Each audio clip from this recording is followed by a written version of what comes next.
అల్ప విశ్వాసులకు భయం.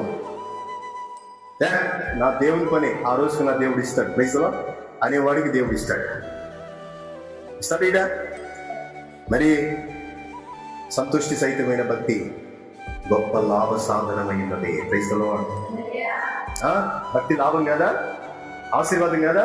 దావీదుని వదిలిపెట్టాడు దేవుడు, అబ్రహామును వదిలిపెట్టాడా? అన్ని వదిలిపెట్టే దేవుడు గొప్పగా దీవించాడు. ప్రైజ్లో ఎలియాజరు అక్కడికి వెళ్ళి ఏం చెప్తున్నాడు తెలుసా? అబ్రహాము సంతానం దగ్గరికి పోయి ఏమని చెప్తున్నాడు తెలుసా? నా యజమాని నా దేవుడు గొప్పగా దీవించాడు. ప్రైజ్లో పట్టణానికి విస్తారమైనటువంటి దీవెనలు నా యజమానికి నా దేవుడు ఆయన దేవుడు అనుగ్రహించాడు. ప్రైజ్లో చెప్పాడు ఎలియాజరు అక్కడికి పోయి గొప్పగా. వదిలిపెట్టాడు అబ్రహాముని, దావీదుని వదిలిపెట్టాడా? చెప్పలేనా? పౌలుని వదిలిపెట్టాడా? జీవ కిరీటం ఇచ్చాడు. ప్రైజ్లో